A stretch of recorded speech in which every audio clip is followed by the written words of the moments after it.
Moikka ja tervetuloa mun podcast-jakson pariin. Ennen kuin mennään vieraaseen ja sponsoriin, niin haluan pyytää teiltä palvelusta. Mä huomasin, että YouTubessa 72% katsojista on sellaisia, jotka ei tilaa kanavaa. Arvostan tosi paljon ylipäätään, että katsotte jaksoja, mutta olisi tosi tärkeää, jos voisitte myös tilaa meidän kanavaan. Ja nyt vähän jo liipataan jakson aihetta, mutta olen ymmärtänyt, että rutiinit pysyy paremmin yllä, kun ne tekee niin kuin helposti saatavaksi. Eli nyt kun mun jaksot on sellaisia, mitä mä ainakin yritän tehdä sillä kulmalla, että saisitte niistä jotain hyviä oppeja omaan arkeen, niin silloin kun sen kanavan tilaa, niin se tulee myös suoraan teille sitten, kun te avaatte sen appin, niin te pääsette suoraan niihin jaksoihin, mutta arvostan edelleen, että katsotte jaksoja, mutta olisin hyvin kiitollinen, jos voisitte myös tilaa kanavan. Yes. Sitten mennäänkin jakson sponsoriin, eli se on edelleen Glow Station. Me ollaan pitkään tehty nyt yhteistyötä ja tuotteita on mulla tässä pöydällä, jotka on mun suosikkeja, eli noi Golden Snail-maskit, eli silmämaskit, ja sitten toi Tirtirin meikkivoide on ihan superhyvä. Ja nyt uutena, mistä mä tykkään tosi paljon, on nämä Biodansen tuotteet. Mä käytän niitä rasvoja tällä hetkellä aamuisin ja illoin, mutta tämä on se somesta suosittu kasvomaski, joka laitetaan yöksi päälle, ja mä olen kerran tämän tehnyt niin, että se on ollut mulla yöllä. Mä vähän mietin, että miten ihmeessä mä voin nukkua yöllä maski päällä, mutta kyllä sen pystyy. Se tekee jotenkin ihmeellisesti, että se jämähtää sun kasvoihin, mutta on kuitenkin mukava. Ja nyt mä annan taas sinulle tämän. Ihanaa, mä just nimittäin olin ihan mielenkiinnossa tässä kattelit, mitä, onko tämä siis sellainen kummin näköinen? Joo, se on se kummin näköinen, että jos ei pysty nukkumaan sen kanssa, niin vähintään 4 tuntia pitäisi pitää. Sitten pitäisi sanoa sen koti-illan, työillan, kotona se kasvoille, mutta mä nukuin sen ja kyllä mä pystyin nukkumaan. Et jos et ole sellainen, että aina pitää olla sivulla tai muuta, niin kyllä se pysyy, mutta se oli ihan super hyvä, että suosittelen kokeilemaan. Yes, kiitos. Tänään mulla on vieraana minun oma henkilökohtainen personal trainer Mimi Kajander. Tervetuloa. Kiitos. Mua ehkä jännittää kaikista eniten tämä jakso. Ihanaa, kun kutsuit. Tosi kiva. Kiitos, kun tulit. Eka mua vähän jännitti, mutta sitten mä ajattelin, että ei hitto, että mähän pääsen puhumaan just nyt niin siitä oikein paasaamaan asioista, mistä itse. Miksi sua jännitti? Mua jännitti, että kun mulla tuntuu, että mä oon aina sellainen tilivelvollinen, koska mä olen myös sanonut sulle, että mä haluan nimenomaan, että mulla on joku semmoinen ihminen, kelle mä olen vähän tilivelvollinen, koska kun on arjessa kiire ja tulee kaikkea, niin helposti unohtaa, mutta sitten kun mä tiedän, että ai niin joo, tuolla on kohta joku kysymässä multa jotain tähän liittyen. Mutta mikä sua jännitti? En tiedä. Ehkä tämä nauhoittaminen, tämä jää jonnekin, nämä mun jutut johonkin todisteeksi. Okei. Mitä sitä päästään suustansa. Joo, me ollaan siis sun kanssa tehty on-off yhteistyötä varmaan tässä parisen vuotta. Mä muistan, kun me aloitettiin, kun mä muutin tuohon Nolliin. Silloin me aloitettiin sun kanssa ja silloin mä pääsinkin niin kun, itse asiassa aika hyvin semmoiseen kuntoon, mihin mä oikeasti halusin. Ja pääsin niin kun reippaastikin ja semmoisilla niin kun mun mielestä terveellisillä tavoilla. Sitten tuli vähän elämää ja sitten tuli vähän haasteita. Siellä ei mennä niihin sen enempää, mutta sitten se taas vähän jäi ja sitten nyt kun mä oon päässyt niistä eteenpäin, niin on tullut taas sellainen, että nyt voisi niinku pikkusen taas skarppaa. Ja sitten mä taas soitin sulle, että no niin, vieläkö sä huolit minut? Mutta mistäköhän me aloitettaisiin nyt tämän jakson? Tässä on niin paljon asioita. Ehkä niinku, ensimmäisenä voisi käydä vähän sun tausta läpi.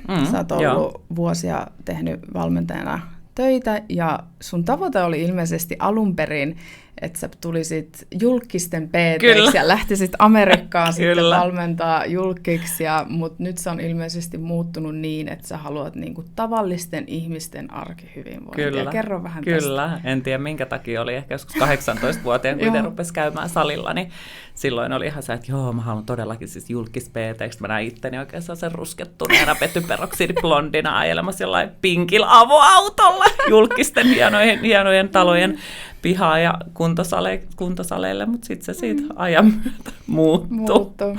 Hölmöt tavoitteet, tai nyt hölmöt, mutta tavoitteet muuttuu. Ja enemmänhän siitä niinku saa, tai ainakin mä koen, että mä saan mun työstä tosi paljon ihan normaali ihmisten, vaikka onhan julkiksetkin ihan normaali ihmisiä, mutta sellaisia, kenellä oikeasti sitä haastetta siellä arjen aikatauluttamisessa ja siinä ihan normaalissa elämässä ja kuormassa, perhe-elämä ja sitä duunia. Sä oot nyt tehnyt kuinka monta vuotta? Sitä mä oon nyt tehnyt, siis mä aloitin 20-vuotiaana ryhmäliikuntaohjaajana ja kuntosaliohjaajana ja sitten nyt mä oon varmaan 14 vuotta ollut yrittäjänä ja tehnyt sitten niinku omiin nimiin. Aluksi mä olin kuntosaleilla töissä ja kyllä mä silloin parikymppisenäkin pidin jotain painonpudotusryhmiä ja tämmöisiä. Kävin silloin parikymppisen itse fitnesskisoissa ja sitten sen jälkeen onkin touhunnut itse niinku kaiken näköistä. Joo.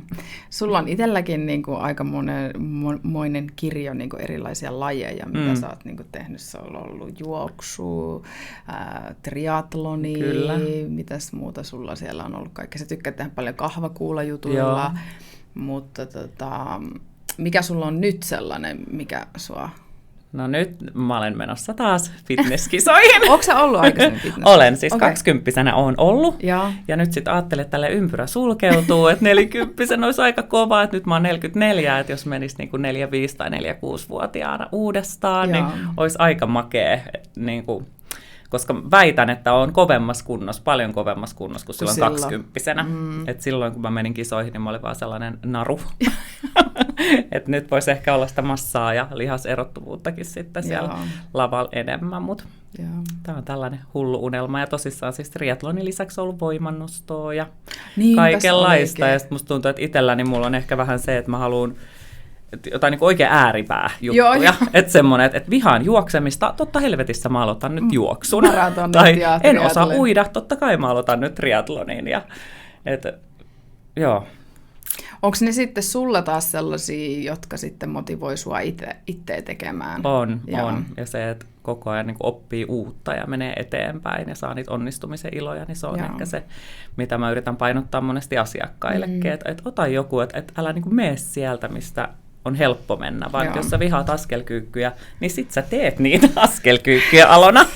Se on siis, hän sanoo sen takia, koska mä olen sanonut, että vittu mä vihaan askelkyykkyjä, onko pakko tehdä, mutta kyykyistä mä oon ollut tarkka, että niitä tankokyykkyjä mä en tee. Kaikkea muuta voin tehdä jopa niitä askelkyykkyjä, mutta kyykkyä mä en enää jaksa tehdä. Et itsekin jotenkin niistä niin kuin jäi silloin oman fitness niin kuin ajan jälkeen, vaikka mä en käynyt kyllä kuin 2 kisat, mutta kun se treenaaminen oli jotenkin silloin semmoista niin että ne on pakko tehdä, ja ei varmaan niin kuin ihan omassa mielessä sen teki silloin, mutta siitä jäi niin kuin sellainen, että nyt en jaksa niin kuin näin ähertää, että kaikkea muuta voin tehdä, mutta joo. Mikäs on, monellahan meillä on aina niin kuin tavoitteita, että haluaa aloittaa ja päästä johonkin.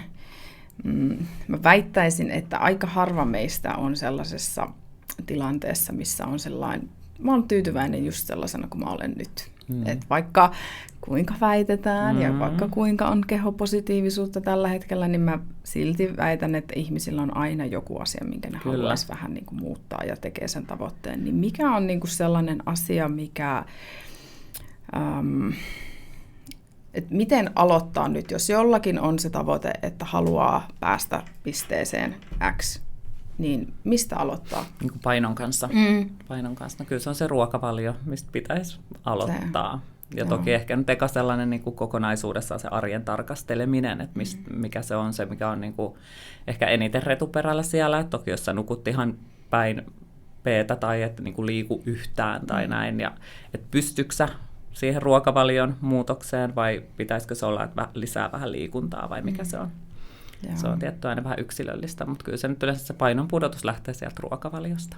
Kuinka monella, kun sulle tulee niin kuin valmennukseen, niin mikä siellä on niin kuin eniten semmoinen haaste? Että onko ihmisellä, syöks ne ihan miten sattuu, ei ole rytmitystä? Mikä on se semmoinen niin kuin isoin haaste niin kuin arjen? Kyllä se on se ruokailu ehdottomasti. Ja sitten ehkä se tekosyiden keksiminen, koska aina on niitä syitä, aina syytetään niin kuin olosuhteita tai syytetään jotain toisia ihmisiä. Tai miten sä syytät toisia ihmisiä? Syytetään vaikka lapsia. Lapsethan on niin kuin todella hyvä syyn aihe, että jos on pienet lapset, niin ei voi syödä itse terveellisesti. Okay. Jos on teinit, niin on vaikka valvonut niiden takia ja on väsynyt ja ei voi syödä niiden takia terveellisesti. Tai niin, että joutuu tehdä kahta eri ruokaa. Kyllä, ja puolison takia, että koska puoliso syö sitä ja tätä ja niin sitten tietenkin itsekin syö niitä ruokia tai ei voi perheelle tehdä. Niin tämä on siis todella yleinen, että kun mä laitan ruokaohjelman jollekin perheelliselle, niin sitten alkaa heti se, että joo, mutta mun perhe ei syö näitä ruokia. Siis miksei syö? Miksi te ette voi kaikki syödä terveellisesti?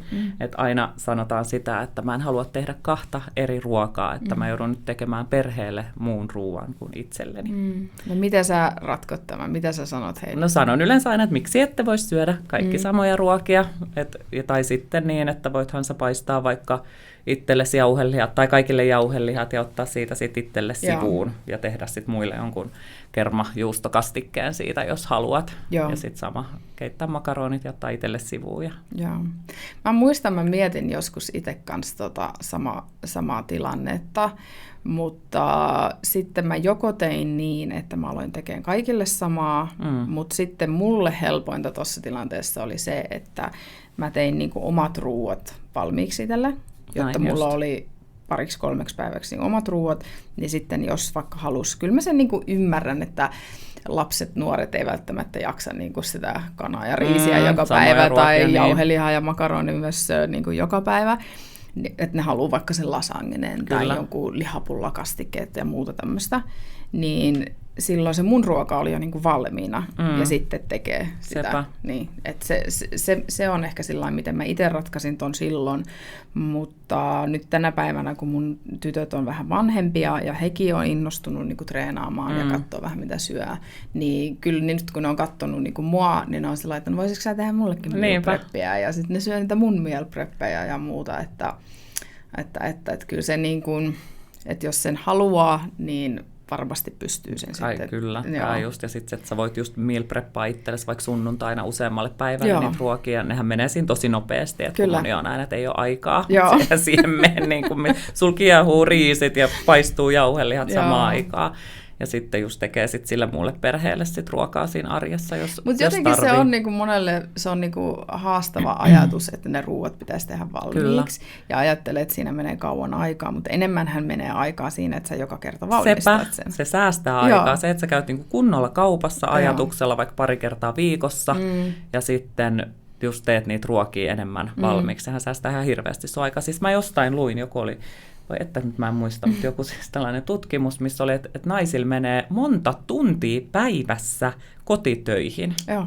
Mä ajattelin, että miten tämä voi olla mahdollista, että mihin hiton kotitöihin, että ei mulla ainakaan mene. Hyvä, jos mulla menee 5 minuuttia, että pyyhin ehkä joku keittiön taso ja laitan astianpesukoneet koneeseen tai tyhjennän. Että se nääkin on sellaisia valintoja, että tietenkin, että mitä sitten. Joo, mä kuuntelin myös niin kuin tähän aiheeseen liittyviä erilaisia podcasteja ja noita tämmöisiä äänikirjoja, ja siellä myös sanottiin tuosta samasta, että jos haluaa niin kuin päästä niin kuin kuntoon ja vaikka pudottaa painoa tai joku muu asia, että kuormittaa sen arjen, niin oikeasti jättää vähän niitä siivouksia. Että mä ymmärrän sen, että mä oon itsekin sellainen, että mä en tykkää, että on sotkusta ja asioita levällään ja haluaa sitä, että koko ajan pitää olla niin kuin tekemässä.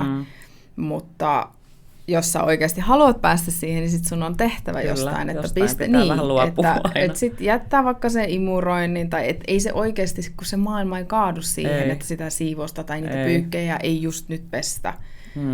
Ja näin. Sepä. No tästä samasta aiheesta, kun puhutaan, että on ruuhkavuosia, lapsia ja töitä ja koiraa ja kaikkea, niin sitten jos, otetaan se ruokavalio, mutta sitten pitäisi myös liikkua, kun ihmiset sanoo, että mulla ei ole aikaa. Niin, sitä mä oon itse siis ollut koko elämäni melkein yksinhuoltaja. Tällä hetkellä siis on kyllä niin kuin mies, mutta edelleen on siis yksinhuoltaja, että hän ei ole lasten isä. Että se kaikki niin kuin metatyö ja semmoinen järjestely ja näin on pääosin mulla. Ja silloin kun lapset oli pieniä, niin enimmäkseen olin siis lasten kanssa yksin, ja kyllä vaan ihme kyllä löytyi niin 2 duunille ja lapsille 2 koiralle ja sille liikunnalle ja kaikelle aikaa. Että tämäkin on aina se niin kuin järjestelykysymys, että haluatko sä oikeasti, ja kyllä se niin kuin aika löytyy jokaisella, että sä voit ottaa ne lapset mukaan, kun lapset on pieniä, ja viedä ne vaikka leikkipuistoon ja tehdä siinä leikkipuistossa samalla itse ilahduttaa kaikkia muita äitejä ja tehdä joku pikkujumpan. Tai sitten, niin, minä myös, tai lähteä lenkille, että lapset tuplarattaisiin ja on lapsiparkkeja siis nykyään kuntosaleilla, että sä voit viedä lapset sinne hoitoon ja kotona voi treenata, että kyllä, niin kuin, kyllä sitä aikaa löytyy, kun sitä vaan vähän niin, miettii. Ja sitten jos vielä katsoo vähän vaikka sitä omaa screen-ajan käyttöä, että paljon siellä niin kuin selataan sitä somea esimerkiksi. Sepä. Sä et välttämättä istu 2 tuntia, moni varmasti kyllä istuu, mutta niin kuin putkeen, mutta se, että sä teet sitä vähän silloin tällöin, niin sitten se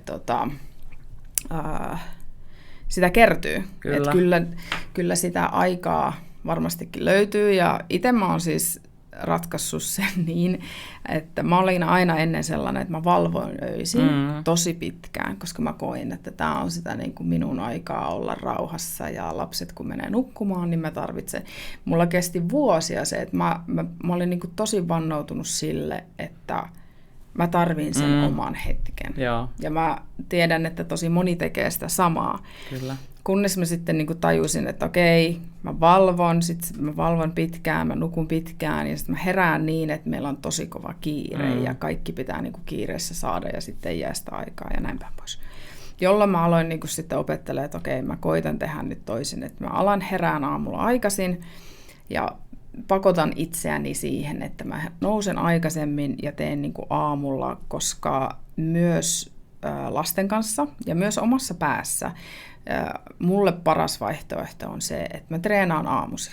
Silloin mä saan sen niin kuin pois. Kyllä. Ja silloin se niin kuin vähentää sen, että siellä päivällä tulee joku shit show, jotakin päiväkodista soitetaan, lapsi on kipeä, tai mulla itsellä tulee joku stressaava asia töissä, joka vituttaa niin paljon, että mä en jaksa sitten enää lähteä mihinkään. Tai jää selvittämään kyllä, sitä. Tai ylitöitä, mitä tahansa niin tulee. Kyllä. Ja sitten se vaan niin kuin jää. Mutta sitten kun se on tehty niin kuin aamulla, niin sitten se on tehty. Niin, ja se on done. Ja mä välillä havahdun, että oh my god, mähän on tehnyt jo. Kyllä, ja sitten sä voit parhaassa tapauksessa mennä vaikka tekemään toisen treenin. Tai lähteä lenkille, lähteä pidemmälle lenkille. Just tai näin. Uimaan tai mitä tahansa. Että kyllä aamut on niitä niinku ihan siis parasta aikaa sille treenille, mutta se on vaikea. Monelle se on tosi vaikea. Mulla on 20 asiakasta, ketkä on vannonut, että ne ei ole aamutreenaajia, ja sitten kun mä sain ne yllytettyä yhteen aamuryhmään, niin nehän ei niin kuin enää ole vuosiin halunnut, että se aamuryhmä loppuu. Että ne on se, että tämä on ihan parasta, että tässä saa niin paljon energiaa ja tekee hyvää, ja sitten just, että se on tehty se treeni. Mutta toi oman ajan ottaminen illalla, niin se on jotenkin niinku, huono. Niin. Ja se on jotenkin jännä, että miksi sä niinku, että sulla on lapsia, sä oot halunnut lapsia, niin miksi sä niinku haluut niin paljon joka päivä jotenkin sitä omaa aikaa sitten vielä sinne iltaan, että jotenkin sitäkin pitäisi miettiä, että mikä siinä niinku on niin kuormittavaa siinä lasten kanssa olemisessa tai siinä sun arjessa, että sun on pakko saada sitten sitä omaa aikaa siinä telkkari ääressä. Totta. Ja se, että palkitaan sillä jollain herkuttelulla siinä telkkarin ääressä. Joo, tai se on telkkarilla mikä niin kulkee itsensä, käsit kädessä sen kanssa. Että voisiko se itsensä palkitseminen, että on ollut rankka päivä tai näin, niin olla just mieluummin ne hyvät yöunet. Joo. Tai lenkille lähteminen tai jotain muuta. Että miksi se on aina se, millä palkitaan. On sulla sitten ollut hirveän rankkaa tai on sulla ollut ihana päivä tai itkettänyt tai muuta. Niin aina palkitaan sillä ruualla tai viinillä. Joo. Mä ymmärrän sen, niin kuin edelleenkin mulla semmoinen rentoutumiskeino on kyllä se, että mä sitten katon sitä Netflixiä tai olen tässä sohvalla ja näin, että mä ymmärrän sen, että silloin, että mä en ole niinkään semmoinen niin kuin meditaatioihminen, että jos mä niin kuin oikeasti haluan vaan olla, niin sitten mä menen koiran kanssa makoilemaan ja vaan oon. Mutta mä oon opetellut kyllä siitä, että se ei ole enää niin pitkä aika, se ei ole niin kuin pakollinen niin kuin joka päivä, että mä ymmärrän sen, se on vaikea, siitä on vaikea niin kuin päästää irti, mutta sen jälkeen kun se on on lähtenyt opettelemaan sitä rutiinia, että mä nousen, se oli tosi vaikea. Mulla on mennyt kyllä nyt on tehnyt sitä jo niin pitkään vuosia, että mä automaattisesti herään ja se tulee automaattisesti, että pesen hampaat, juo kahvi ja salille. Mulla on kyllä luksusta, että sali on alakerrassa, mutta mä oon myös valinnut sen myös niin, että mä haluan, että se on mulle tärkeä, niin mä oon valinnut, että mulla ei taas ole omaa huonetta, että mä nukun olkkarissa, mutta se on se valinta mulla, että kun mä halusin sen salin sinne alas. Tääkin on tavallaan mitä sä valitset, haluat sä sen hienon talon ja hienot huoneet ja sitten on salille pitkä matka tai muuta, että tämä on ollut mun luksusvalinta niin sanotusti, mutta silloinkin kun ei ollut, niin kyllä se sitten tuli sillä rutiiniksi, että okei, herää ja sitten salille, mutta mitä sä sanoisit, kauanko kestää ihmisillä just se rutiinin, että se alkaa oikeasti muuttua semmoiseksi tavaksi, koska alkuunhan se on vaikea, sä joudut vähän puskeen. Kyllä se on varmaan 3 kuukautta, 4 kuukautta. Joo. Ja tietenkin meillä täällä, kun on tätä pimeätä aikaa aika paljon, että sitten tietty kesällä se on ehkä vähän helpompi tai keväällä aloittaa tämmöinen, jos haluaa alkaa harjoittelemaan jotain aamuheräämistä, niin ehkä keväällä mieluummin kuin sitten joskus marraskuussa tai joulukuussa voi loppua leikki aika lyhyen. Mutta mä oon itse kyllä kans siis aamulenkki-ihmisiä, että aina heti aamulla, että nyt mä en enää herää niin aikaisin, että mä monta vuotta siis heräsin 5.30 ja lähdin lenkille, että nyt mä oon vähän sitten nukkunut myöhempään, mutta silloin mä halusin just tehdä sen ennen kuin lapset herää.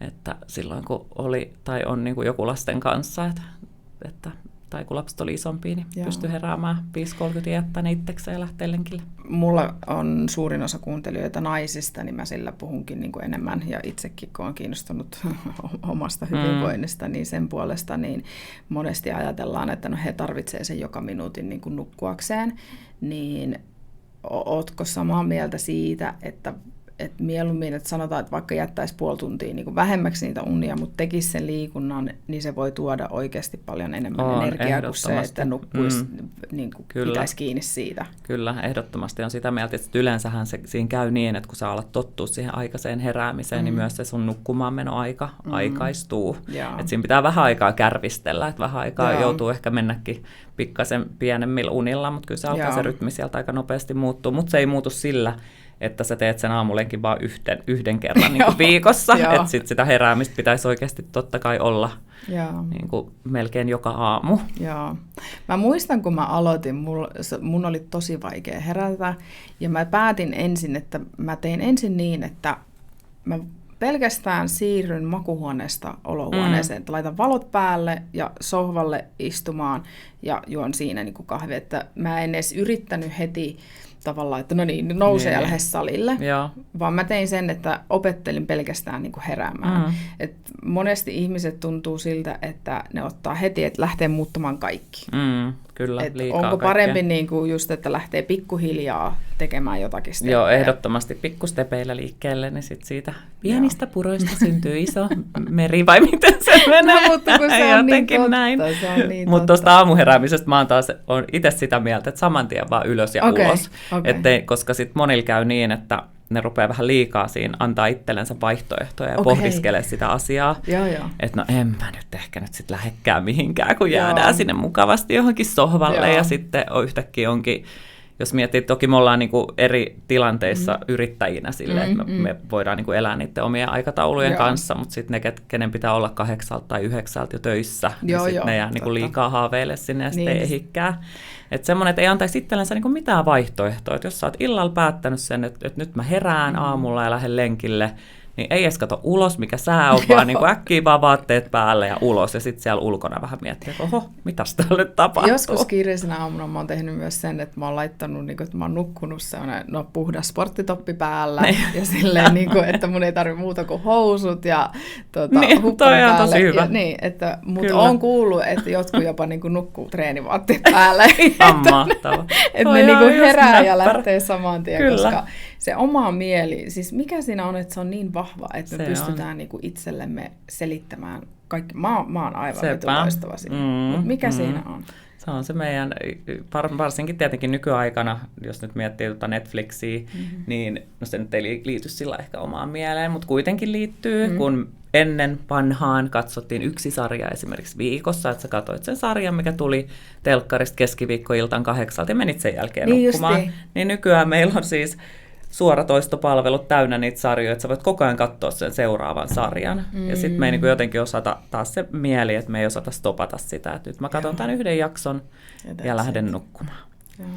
Et meillä on niin paljon enemmän siis nykyään houkutuksia, ja tämä maailma on muuttunut aika niin kuin erilaiseksi kuin vaikka 20-30 vuotta sitten. Ja siis sehän on niin, että TikTok oli mun mielestä ensimmäinen, joka teki niin, että siellä tuli saman tien toinen video perään. Että ne huomasi sitä, että se, että jos ihminen joutui itse vaikka swipaamaan tai niin kuin valitsemaan sen seuraavan, niin se saattoi lopettaa. Mutta jos se tuli niin kuin automaattisesti, niin se vaan jatkaa. Ja nykyään on sitten sama Netflixissä. Sehän tulee saman tien se uusi, että aikaisemmin sun piti painaa, katso seuraava jakso. Nyt ne on ottanut sen pois ja siinä menee tasan joku 2 sekuntia, että seuraava jakso alkaa. Joo, mä en ole katso TikTokissa. En ole. Mutta näin ne yrittää meitä, niin kuin, että ne siis tietoisesti tutkii ja yrittää, että miten he saa meitä ihmisiä. Eikö se ole hirveätä? Tämä on jotenkin ihan kauheata. Joo.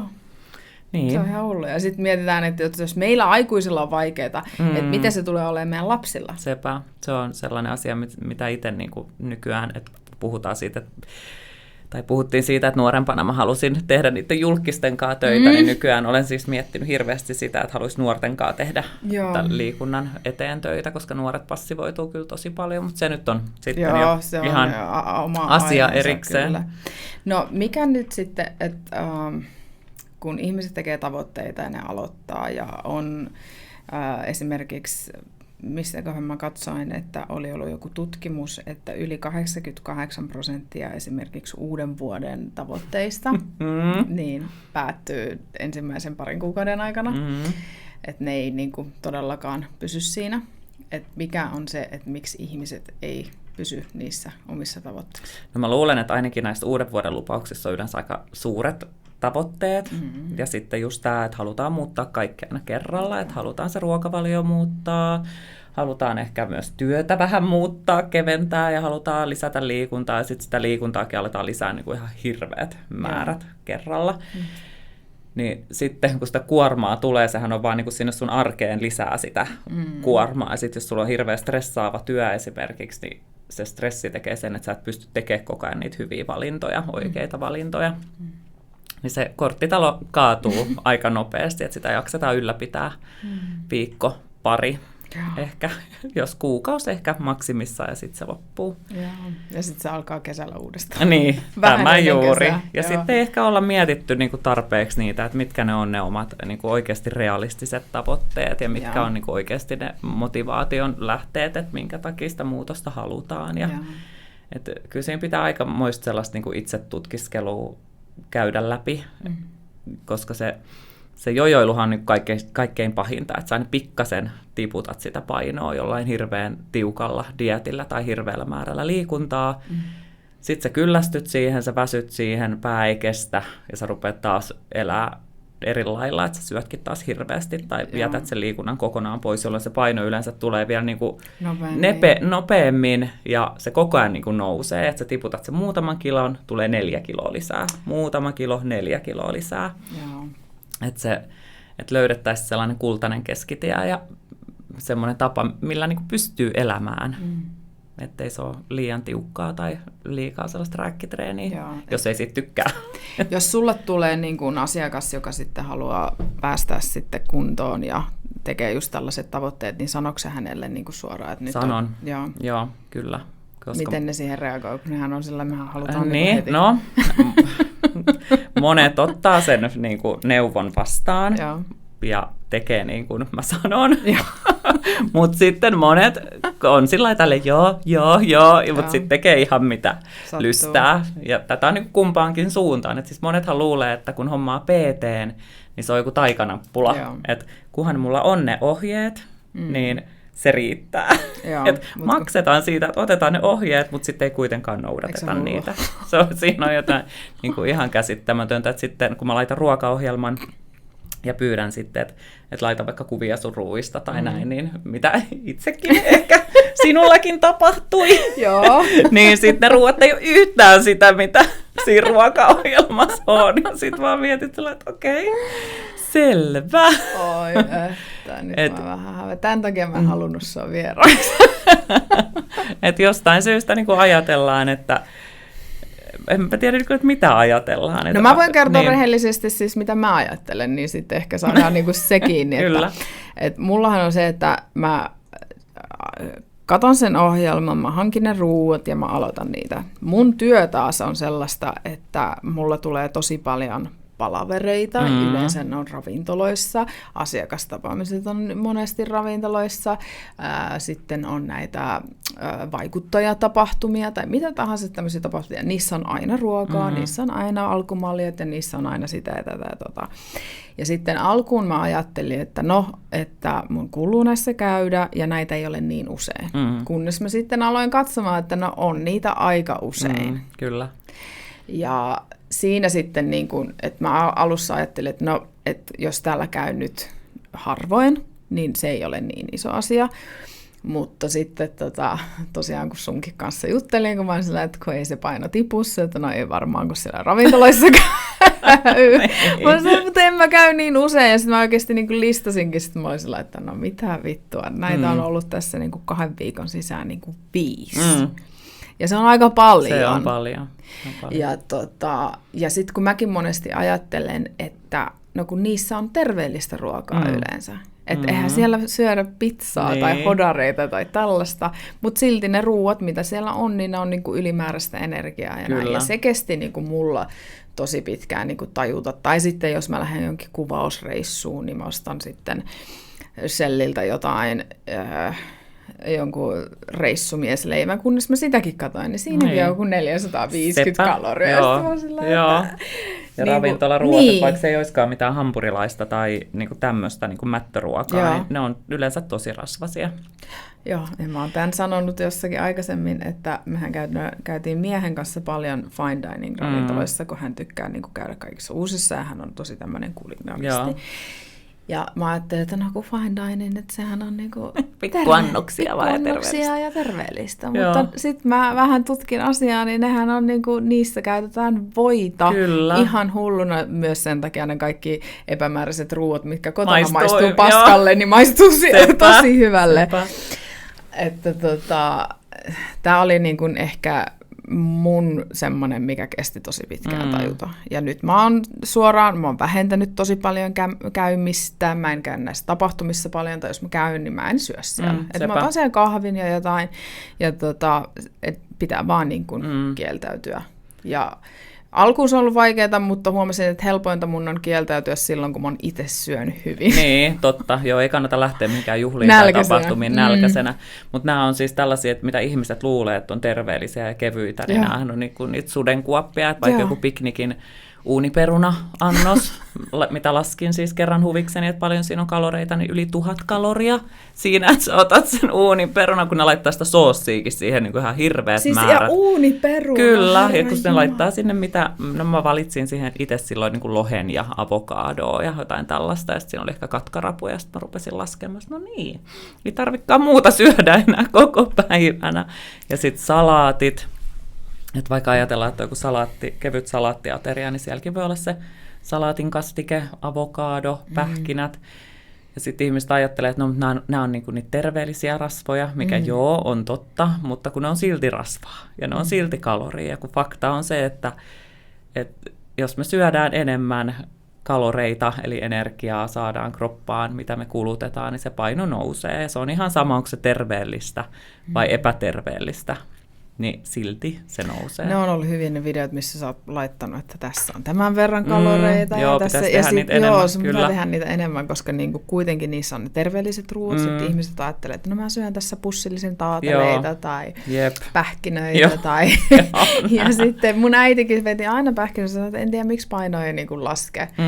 Mutta Kyllä mä nyt sitten siinä kohtaa havahduin vielä enemmän, kun sä käskit mun niin kun laittaa kuvat niistä kaikista, mitä on syönyt ja laskenut, ja kun piti laskea niitä kaloreita, että tuli niin kun uusista asioista aivan puskista se, että miten paljon niissä on kaloreita. Joo, ja kaikki tällaiset esimerkiksi, että Espresso Housesta tai Starbucksista haetaan jotain vaniljalatteja, makusiirapilla ynnä muuta, niin nehän on myös ihan hirveät kaloripommeja. Mutta tämä kalorien laskentahan on monelle semmoinen ihan punainen vaate, että aiheuttaa hirveästi just oli taas joku kommentoinut just johonkin mun videoon, että ei saisi laskea kaloreita, että tulee, niin kuin, että nuoret varsinkaan, että älkää ihmeessä laskeko, ja tulee syömishäiriöitä ynnä muita. Joo, varmasti joillekin tulee, mutta suurimmalla osalla ei tule. Sitä pitäisi pitää vaan sellaisen työkaluna, että millä sä näet. Ja eikö se sano vaan? Että sehän on kumpaankin suuntaan, että sä näet sen, että syöt sä liikaa, mutta sä näet myös sen, että syöt sä liian vähän. Että täytyy aina miettiä, että jollain voi myös olla toisinpäin se ongelma, että ei saa sitä painoa millään. Ja on tosi paljon jotain puutostiloja vaikka sen takia, kun syö niin huonosti. No mun pojalla oli esimerkiksi. Se on aina ollut tosi treenaava ja pelasi jenkkifutista ja treenasi paljon, mutta sillä ei koskaan päässyt siihen, että se olisi niinku näkyisi sixpackia ja olisi semmoinen niinku hyvä kunto. Ja nyt se sitten rupesi, ja se on kuitenkin syönyt hyvin ja näin, mutta sitten kun se rupesi niin laskeen, niin se näki sieltä suoraan, että hän sai aivan liian vähän, niin kuin, oliko se proteiinia tai jotain, että sen piti syödä, niin kuin, että se aina vähensi jotain pois, mutta se oli niin kuin nälkäinen ja semmoinen, mutta nyt se, kun se katsoo, että se saa siihen hänen kokoon ja hänen tarvittavaan, mitä hän kuluttaa, niin sanoo, että hän syö tosi paljon nyt enemmän kuin mitä silloin aikaisemmin, mutta se ruoka on niin kuin parempaa, mikä, ja hänellä on niin kuin pudonnut paino ja on nyt ensimmäistä kertaa näkyy sixpackia ja muuta, että hänen puolella se oli just niinku toisin, ja toki hän on niinku nuori ja olen vähän kadea, kun mä sanoin, että mulla taas ei ole liikkunut, sitten se sanoi näin, että no mutta sinulla on ollut se sinun prime-aika jo silloin aikaisemmin, kun olit fitnesskissä. Joo, mulla tuli saman tien semmoinen, että no niin, nyt. Tässä on prime-ajat kuule vielä vasta tulossa. Ei, mutta me boostataan hyvin sitten, mä sanoinkin hänelle, ja me nyt, hänellä on 1.7. saakka semmoinen, että hän tekee vaan itse ruokia ja katsoo siihen, ja myös mun tytöt tekee sitä samaa, ja hekin punnitsee niin kuin noita ruokia ja katsoo kaloreita nykyään, ja mä vähän on jossain kohtaa niin kuin just miettinyt, että meneeköhän se heillä niin kuin epäterveyden puolelle, mutta toistaiseksi mä en näe, että se menisi, että se on heillä niin kuin sellainen, että hei, nyt voi syödä niin kuin enemmän tätä, ja tänään mä olin salilla, pitää syödä tätä, nyt en ole tehnyt tätä, kun jossain kohtaa mun tytär hän puhui, että hän halusi pulkata. Siinä kohtaa mä olin sillä, että no pitäisikö niin kuin ottaa vaikka Mimille puhelua, että kysypä häneltä, miten tehdään. Ja sitten hän halusi, niin kuin, että olisi pudottanut. Ja siinä kohtaa hän oli silloin Jenkeissä, niin isä sanoi, että sinä et voi ruveta pulkkaamaan, kun sun posket näyttää tolta. Sitten mä olin sillä, että sä et voi tehdä niin kuin tyttärelle, että noin ei voi tehdä. Että voi puhua siitä, että hei, sä et välttämättä tiedä, mitä tehdä, minkälaisilla ruuilla pulkata. Mutta nyt kun ovat niin kuin kotona ja on seurannut sitä, niin kyllä he välillä katsoo niin kuin painoa ja sitten punnitsee, mutta toivotaan, että ei, mutta mä en koe sitä niin kuin huonona asiana. Mä koen sitä enemmänkin sillä, että he haluaa niin kuin syödä terveellisesti. Kyllä. He katsoo sitä, että no just puhuttiin toissapäivänä, että osti mutakakun, kun piti tehdä joku leivos niin kuin kouluun, ja sitten ne rupesi miettimään, että hei, miettikää, että aikaisemmin se oli Lilin niin kuin sellainen herkku, että hän osti yhden mutakakun. Siinä on yli 2000 kaloria siinä yhdessä kakussa. Tämä just, kyllä. Ja sitten se kalorien laskentahan, sehän niin kuin sallii sen, että sä voit myös syödä niitä herkkuja. Että kun sä vähän katot just, että paljon missäkin on, mutta sä et välttämättä syö niin paljon. Että sä otat niinku pienen palasen jotain, vaikka sitä mutakakkua, ja lasket sen sinne sun kaloreihin. Että sit sä jätät ehkä jotain syömättä. Mutta sitten yleensä siinä tulee se ainakin itsellä, että mä en halua syödä sitä jotain pikkujuttua, missä on hirveästi kaloreita, koska mä mieluummin haluan syödä sen ison annoksen kunnon ruokaa. Just näin. Että tämähän on myös monella, varsinkin sanotaan, että plus 50-vuotiailla plus 60-vuotiailla naisilla, niin ne ei sisäistä, niitä on hirveän vaikea sisäistää sitä, että jossain pienessä asiassa voi olla hirveästi kaloreita. Että ne selittää, että kun mä oon syönyt vaan tosi vähän, että mä söin vaan siis sen pullan. Niin, siinä pullassa on ollut jo se sama kalorimäärä kuin mulla on ollut tässä isossa annoksessa ruokaa. Joo, ja mä siis olin aivan järkyttynyt, että siinä Espresso Housen jogurtissa on 480 kaloria. Siinä on siis melkein 500. Joo, saman verran kuin siinä vittu jogurtti. Kyllä. Ja mä olen, siis kun mä olen sulle sanonut niin. aikaisemmin, että en mä oikeasti syö mitään epäterveellistä. Mä oon aivan niin kuin ollut sitä mieltä, että mä en syö epäterveellistä. Mutta sitten siellä on ollut noita jogurtteja, mulla niitä latteja, ei sokerilatteja, mutta latteja kuitenkin. Sielläkin tulee se maito. Niin, joo, niin en mä ole silloin, mä oon sellainen, että en mä syö paljon mitään erilaista, mutta niin se vaan tulee. Niin, ja tämähän alkaa nyt kuulostaa siltä, että mitään ei voi syödä. Mutta kyse ei ole siitä, vaan siitä, että jos sä haluat tiputtaa sun painoa, niin sun on pakko katsoa, mitä sä syöt. Ja sitten kun sä oot päässyt sinne tavoitteeseen tai lähelle tavoitetta, niin sittenhän sä voit ottaa sinne niitä kaikenlaisia asioita. Joo. Silloin tällöin. Silloin tällöin, kyllä. Monihan haluaa pudottaa niin kuin painoa niin kuin ulkonäkösyistä, mutta siitähän on varsinkin naiselle paljon hyötyä, että se paino on niin kuin hallinnassa ja sä oot niin kuin fyysisesti hyvässä kunnossa myös muissakin osa-alueissa. Kyllä. Mitä kaikkia niin kuin asioita sun mielestä on sellaisia, mihin se naisella vaikuttaa, että sulla on esimerkiksi hyvä lihaskunto ja sitä rasvaa ei ole niin paljon? Tietenkin sinne meidän aineenvaihduntaa.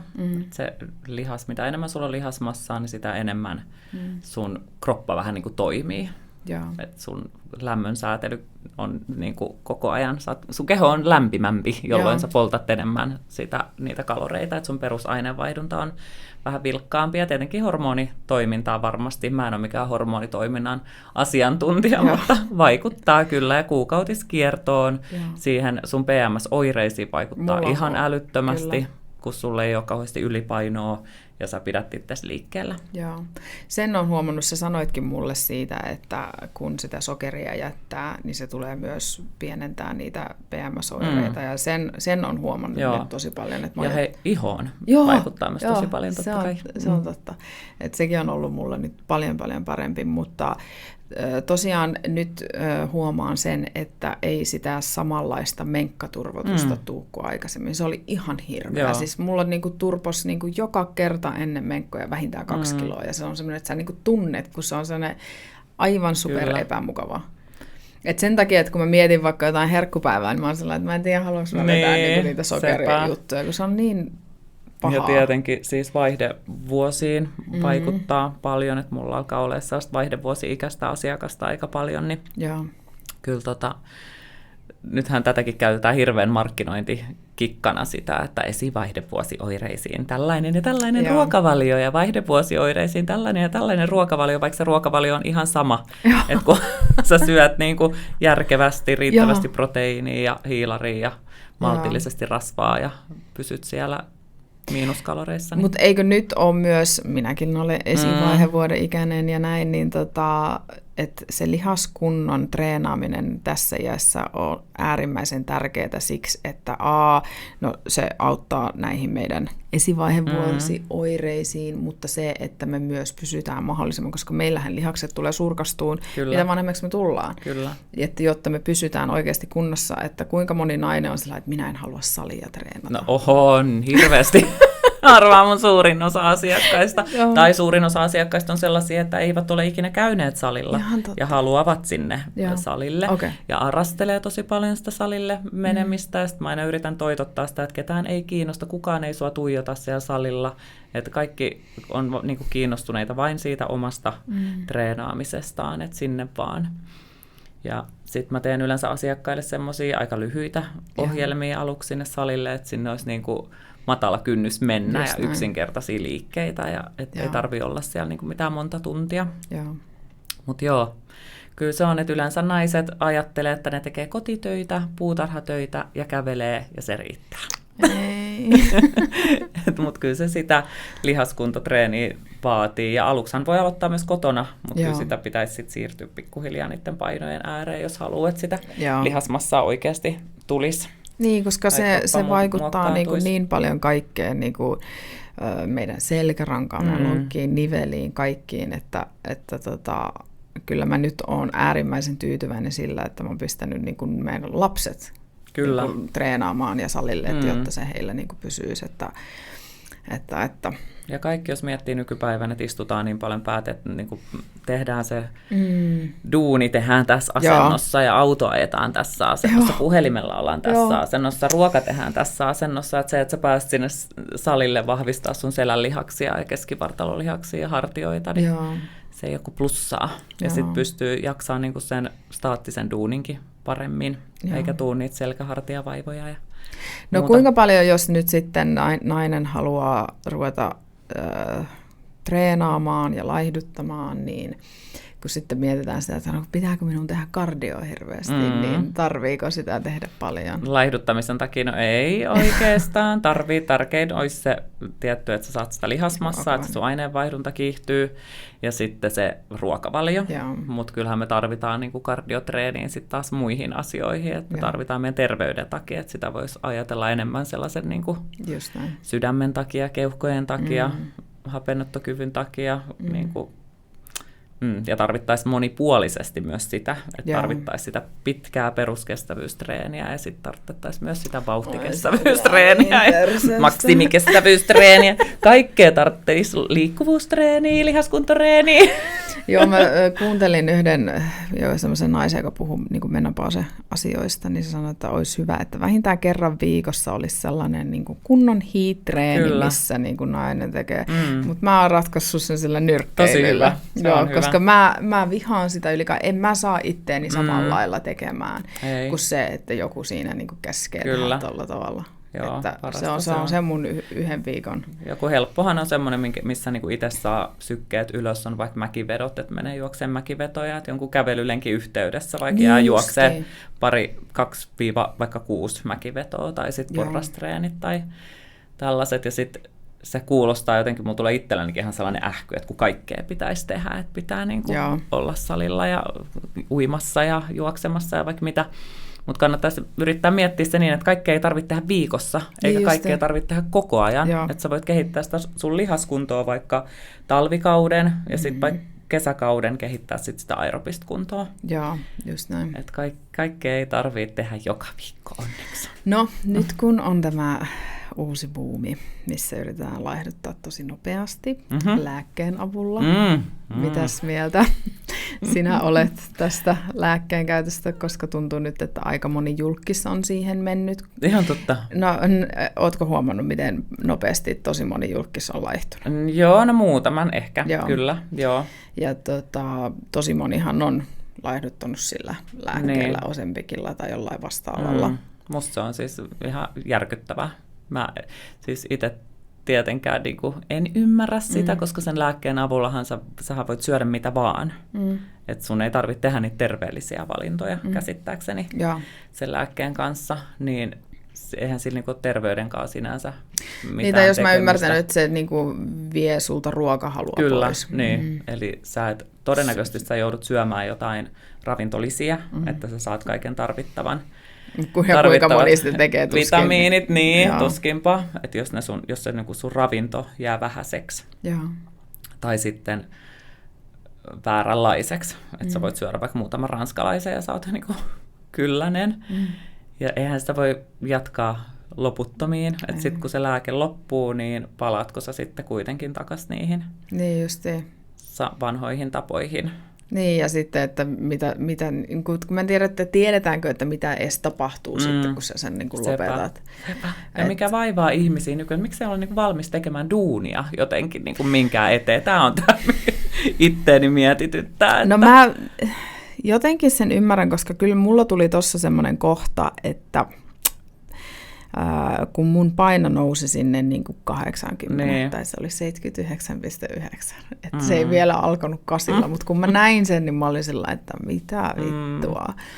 Ja mulla oli niin huono olo ja semmoinen, että kaikki tuntui epämukavalta. Kädet, rinnat, maha, reidet, niin kuin kaikki. Ja mä olin silleen, että mä oon niin kuin näin valmis, että mä en mene rasvaimuun tai aloita jotain. Kun mä niin kuin, että se olo oli niin epämukava tai semmoinen, että mä olisin halunnut äkkiä eroon. Ja niin kuin mä voin kuvitella, että muilla tulee sitten niin kuin samanlainen, että jos pitää niin kuin valita se, että sä lähdet terveellisillä elämäntavoilla niin kuin jotain muuttamaan, niin se tuntuu tosi pitkältä. Mutta sen sijaan, että menin lääkäriin pyytämään lääkettä, minä laitoin sulle viestiä. Mä olin silleen, että nyt. Ja kyllä se niin kuin epämukava fiilis oli jonkin aikaa, mutta sitten kun oli mennyt niin kuin muutama viikko, pari kuukautta, että alkoi vähän sen niin kuin muuttumaan, niin se tuli heti paremmaksi. Ja eihän se ole oikeasti pitkä aika, joku pari kuukautta.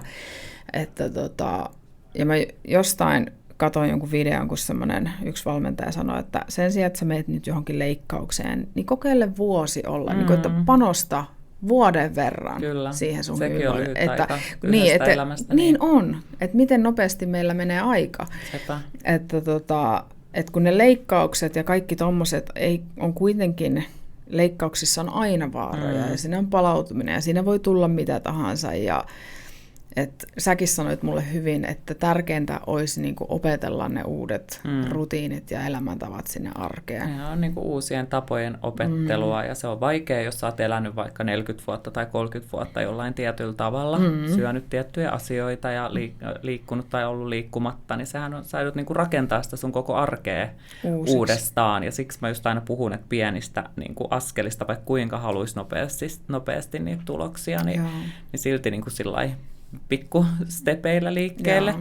Ja kun tärkeintä olisi kuitenkin tälleen kliseisesti sanoa, että nauttii siitä matkasta, eikä siitä määränpäästä, koska kyllä sen sitten huomaa, kun sä oot vaikka jo pari viikkoa syönyt järkevämmin, niin sähän huomaat sen muutoksen sun olossa ja mielessä ja unessa ja vaikka missä, että leposyke laskee ja unet paranee. Ja sellainen kärtysyys. Niin, sulla on reippaampi mieli ja sä huomaat, että sä et tarvitse vaikka päiväunia, että sua ei väsytä keskellä päivää.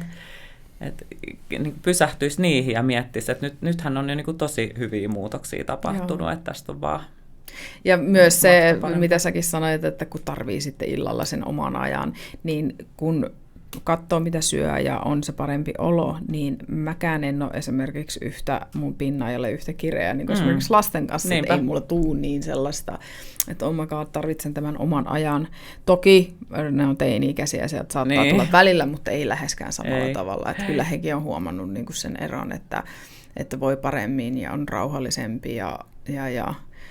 Mutta jotenkin tuntuu, että ihmiset, kun tänä päivänä, mä en tiedä, johtuuko myös siitä, että kun sä saat kaiken niin nopeasti. Sä saat Voltilla kaikki tilattua saman tien, sä saat kaikki niin kuin heti, mutta sitten niin kuin tämäkin pitäisi saada heti. Kyllä. Ja se, että kun me koko ajan niin kuin elämä muuttuu passiivisemmaksi, niin se on vaikeampi myös lähteä liikkeelle. Sitä totutaan sellaiseen helppouteen ihan hirveästi. Yksi oli mulle kanssa vaikea, mutta mitä sä sanoit, että mulla pitäisi tulla se 10 000 askelta.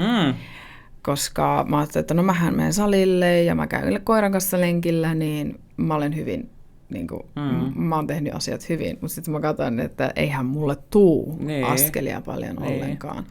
Että se on nyt muuttunut paremmaksi, että nyt on niin kuin joka päivä yli. Kyllä, ja nehän tulee helposti siis, jos oikeasti rupeaa vähän miettimään sillä, että kävelen kauppaan. Toki sulla on kaikki siinä niin lähellä, että sulla ei tule siinä, mutta yleisesti jos ajattelee ihmisiä, että jos mä ajattelen vaikka itseäni, niin mulla on ehkä kauppaan, mä en hirveän kaukana susta asu, mutta mulla on kuitenkin sitten kauppaan niin kuin 300 metriä, mutta että jos mä niin kuin kävelisin vaikka aina sen, tai kävelisin vaikka aina duuniin, kun mulla on duuniikin vaan kilsan matka, niin mulla tulisi se siis tosi helposti. Että sellaisia lyhyitäkin matkoja, kun vetää kävellen eikä sillä autolla, niin tulee kyllä. Tai jos sä kuljet julkisilla töihin, niin jäät vaikka yhden pysäkin aikaisemmin ja kävelet. Siinä saa myös sitä omaa aikaa. Kyllä, nimenomaan. Kyllä. Tai käyt sillä aamukävelyllä, vaikka edes puoli tuntia. Itse asiassa mä oon kerran tehnyt niin, että kun mä katsoin illalla, että paljon mulla oli askelia ja oli vähän vajaa, niin sitten lähdin illalla kävelyyn. Mutta muuten se on kyllä tullut täyteen, että on ollut vähän pidempiä lenkkejä ja että ne on tullut täyteen, että ei ole joutunut silleen niin kuin sillä tavalla panostaa, että oh my god, lähden nyt kävelylle tai pyörin jotain olohuoneen pöytää ympäri, mutta kyllä se on niinku tullut. Mutta alkuun siihen joutui niinku panostaa ja miettiä, että ai niin, pitää muistaa näitä askelia, pitää tehdä näitä.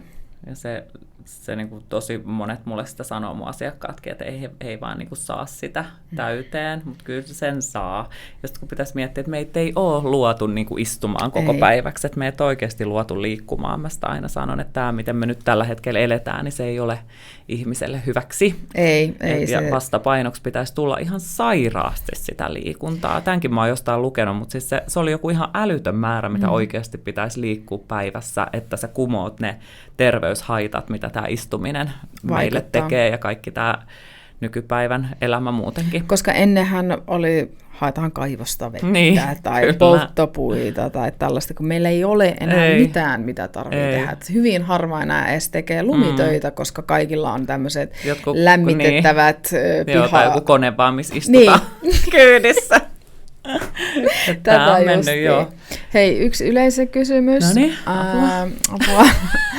Näkökulmaa keto kautta VHH vs. perinteinen ruokaympyrämalli painonpudotuksessa. Mm-hmm. Onko väliä, kunhan kalorivaje syntyy? Jos on, niin miksi? Kerrotko vielä niin kuin muille yleisöille, mikä on keto ja mikä on VHH? Ja ketossa syödään pelkkää rasvaa ja proteiinia, ja siellä lasketaan tosi tarkkaan, että minkä verran saa tulla sokereita, eli hiilareita, ja pyritään saamaan keho niin sanotusti ketoosiin. Eli meidän kehohan toimii niin, että se ottaa ekana niin kuin nopeasti energiaa hiilareista, ja ketoosissa sitten pyritään siihen, että se ottaisi rasvasta sen energian. Ja sitten taas VHH:ssa, niin mä en tiedä, onkohan siinä jotain tiettyä määrää. Se on vähän hiilihydraattinen, mutta pitääkö siellä olla just joku tietty määrä sitä hiilaria, että mikä luokitellaan VHH:ksi. Siitä mä en ole itse asiassa itsekään ihan varma.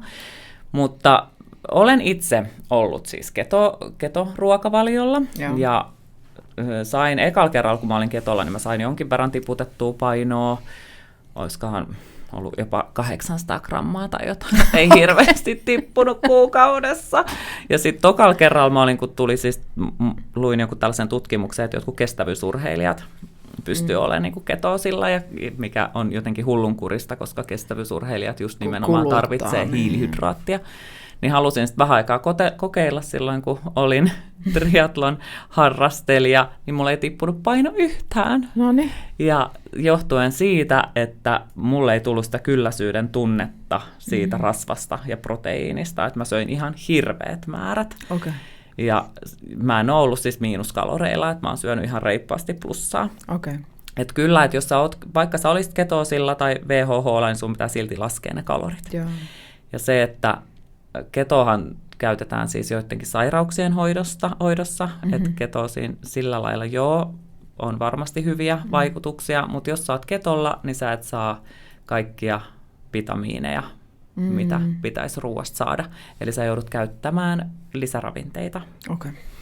Et kyllä mä niinku terveydellisestä näkökulmasta lähtisin aina ihan sillä ruokaympyrä ravinto niinku ohjelmamallilla liikkeelle. Joo, all right. Katsotaan, oliko tämä Mitä syödä, painonpudotukseen liittyen kysymys, mitä syödä herkkujen tilalta? Itselleni on erittäin hankalaa itsehillintä herkkujen suhteen, joita tulee syötyä liian useasti viikon aikana. Varmaan tämmöinen aika yleinen. No, tässä on aika monta näkökulmaa, voisi ottaa tähän, mutta ensinnäkin se voisi olla ensimmäinen, että syökö riittävästi, jos on sitä herkkuhimoa, koska aika useasti käy niin, että kun oikeasti rupeaa syömään säännöllisesti, vaikka 5 kertaa päivässä riittävän kokoisia aterioita, niin niitä herkkuja ei tee mieli.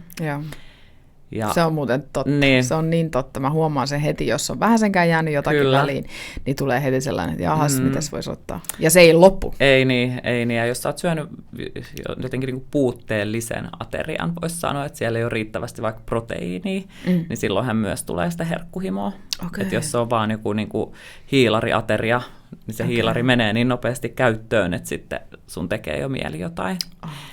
Ja sitten mitäs se nyt mulla katkesi ajatus?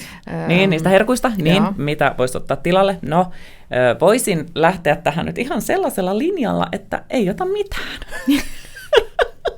Että opettelee niistä herkuista eroon. Joo. Tämähän on siis kaksi, jotkuhan pystyy niin kuin pikkuhiljaa siedättämään itsensä niistä herkuista eroon, että ottaa vaikka herkkujen tilalle rusinoita ja pähkinöitä, semmoinen rusinapähkinäsekoitus, tai proteiinipatukoita, ja sitten pikkuhiljaa ne rupeekin siitä yhtäkkiä jäämään kokonaan pois. Tai sitten semmoinen ihan, mikä se on, kylmä cold turkey. Niin, siis cold turkey, että kaikki vaan niin kuin vege.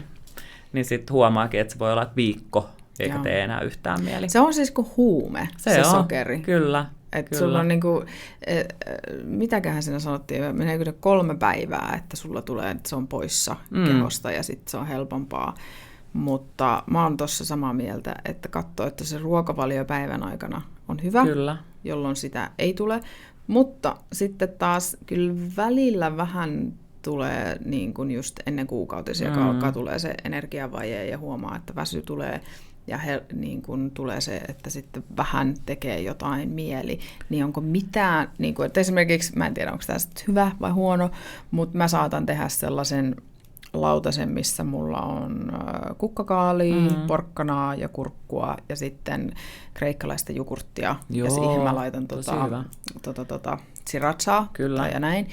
Niin kukkakaalissahan ei kaloreita paljon ollenkaan. Sitähän saa pierrettää ihan hulluna, mutta niitä saa ainakin niinku kurkkua ja porkkanaa niinku napostella. Ja semmoisia siis nykyäänhän on joku Insta ja varmaan TikTokkikin täynnä kaikkia terveellisiä fitness-reseptejä ja jotain smoothie-bowleja. Niistähän saa ihanan makuisia, kun käyttää vaikka jotain stevial-makeutettua vaniljaheraa ja sitten laittaa puolukkaa ja vähän luonnonjukurttia ja mansikkaa. Sitten tulee ihan sika. Kaurahiutale keksejä tai jotain sun Instassa. On vai tehnyt? Jotakin tämmöisiä niin kaurahiutale. Joo, ja sellaisia siis Snickers-keksejä. Mä oon ainakin tehnyt. Mä en muista kaurahiutale keksejä. Varmaan on tehnyt jo. Mä katsoin vähän sellaisin sun someen. Niitä, kun mä muistan itsekin joskus tehnyt, pitäisi niinku tehdä, niin sitten saa vähän sen jotain. Mutta kyllä se niinku on, kyllä mä sanon, että sen ruokavalion ja liikunnan mukana, kun sit syö tarpeeksi, niin se vähenee. Joo, ja sitten liikuntahan vähentää myös sitä. Ainakin itse huomaa, että jos mä käyn niinku juoksemassa, niin mun ei tee, jotenkin siitä tulee niinku hyvän olo hormoneja ja tulee jo niin paljon siitä liikunnasta, että sä et enää kaipaa sitä. Et sitäkin kannattaa miettiä, että mikä se on, että miksi sä niinku syöt, että onko se sitä tunnesyömistä vai onko se jotenkin ahdistava elämäntilanne, että sä siihen tarvit niitä herkkuja. Ja sitten siitä WHH:sta piti vielä sanoa sen verran, että jos sulla on istumaduuni ja sä et liiku paljon, niin WHH voi olla siinä niinku tilanteessa tosi hyvä vaihtoehto painon pudotukseen. Mikä se olisi nyt semmoinen vinkki, sanotaan meidän ikäiselle, minä olen 42-vuotias nainen, joka nyt paino alkaa vähän salakavalasti nousemaan ja se tuntuu, että se ei ainakaan yhtä helposti lähde kuin nuorempana, niin mistä nyt lähtee sitten liikkeelle, että mikä olisi tärkein, mistä pitää huolta nyt?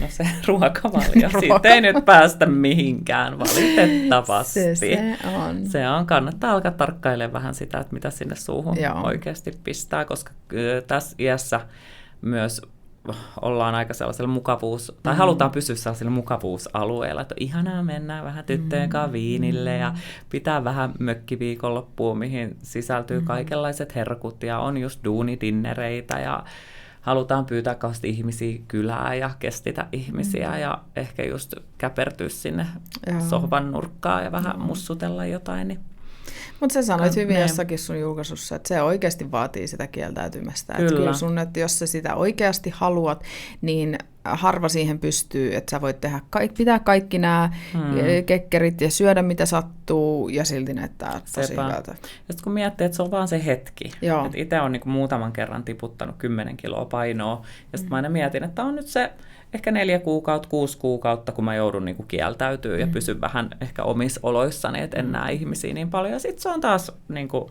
ohi.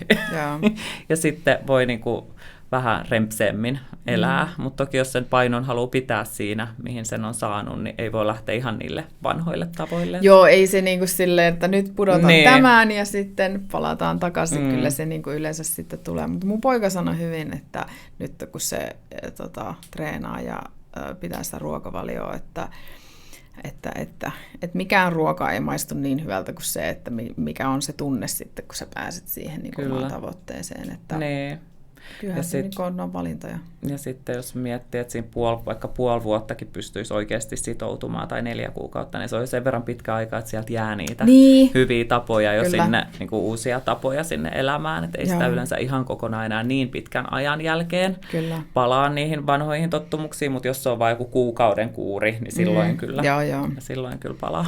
Ja niitähän niihin helposti ihmiset lähtee, kun on niin paljon somessa ja netissä, että sä voit ostaa tämän 12 viikon jutun ja sitten sitten se luvataan kaiken näköistä ja sitten ei kuitenkaan tapahdu. Ja ne on ihan ok, siis semmoinen mä teen itse siis keväisin sitä paljon ja nythän mulla alkoikin sellainen 6 viikon kevennysryhmä, että keväällä aina tiputtaa muutaman kilon pois, koska talven aikana sitä painoa aika useasti vähän kertyy, niin sitten ottaisi ne aina joka vuosi heti siinä keväällä pois, eikä niin, että 10 vuoden päästä tajuu, että nyt on 20 kiloa tullut painoa lisää. No tämä just niin kuin sanotaan, että ei pidä laihduttaa ja ole tyytyväinen sellaisena kuin oot, niin mä oon kyllä sitä mieltä, että se on niin kuin paskanmarjat, että jos mä en niin kuin just huomaisi tolla tavalla, että sitä vähän tulee, niin muutama vuosi mä olisin yli 100 kiloinen. Sepä. Aivan hirveässä kunnossa. Kyllä, niinpä. Et se on ihan fine, että välillä tulee meille kaikille tulee joku elämänvaihe, että me ei välttämättä pystytä syystä tai toisesta niin paljon panostamaan, mutta sitten kun se hellittää, niin sitten on taas se sellainen, että vähän taas pitää panostaa. Kyllä, ja se just että se on vaan fakta, että sitä painoa kertyy. Ei kaikille, me ollaan tosi erilaisia, jotkuhan syö koko ajan niin jotenkin fiksusti, että sitä painoa ei ikinä kerry, mutta itse ainakin on semmoinen, että kyllä todellakin kertyy, että pakko mun on katsoa, että mä rakastan ruokaa, ei voi mitään. Mä rakastan liikkua, mutta ei se liikunta riitä, että kun moni aina sillä, että sä voit syödä mitä vaan, että kun sä liikut niin paljon. En voi, että ei se liikunta polta niin paljon kaloreita, että mä voisin syödä mitä vaan. Se olisi niin ihanaa, mä olisin salilla puolet päivästä. Kyllä, se ei vaan me. Ehkä jollain triatlonisteilla, ketkä vetää jotain täysmatkaa, mutta niillä menee koko päivä niihin treeneihin, että ne ei jaksa syödä. Että sinänsä. Okei. Me pistetään tämän purkkiin. Toivottavasti saitte tästä ainakin sen opin, että ruokavalio kuntoon. Ja me nyt katsotaan tämän jälkeen vähän minun nykyistä tilannetta ja että miten jatketaan treenien suhteen. Mutta kiitos paljon, kun tulit. Oli oikeasti tosi ihanaa päästä keskustelemaan. Ja teille vielä unohdin, kun mä näistä Glow Stationista kerroin, niin se alekoodi Alona Glow 24, niin te saatte 24% alennusta kaikista tuotteista, jopa alennetuista. Ja käykää myös Mimin. Sulla on verkkokauppa, missä löytyy sun valmennukset. Joo, se on sellaisella Vaffa-nimellä, eli vaffa.trainershop.com. Ja toki sieltä Instan kautta PT Mimi Kajander voi kysellä, jos haluaa jotain jeesiä. Se Vaffa-appi on tosi hyvä. Siellä on ne treenit. Nyt voisi katsoa se munkin treenin, koska mä oon taas viime aikoina tehnyt vähän muuta. Olen merkannut omia treenejä. Mä oon ruvennut soveltaa, niin nyt mun pitää taas vähän päästä ruotuun ja käyttää sitä. Niin mutta se on tosi hyvä. Siellä on aina se, että montako ja mitä ja merkkaat ja that's it. Hyvä. Hei, kiitos paljon kaikille. Kiitos.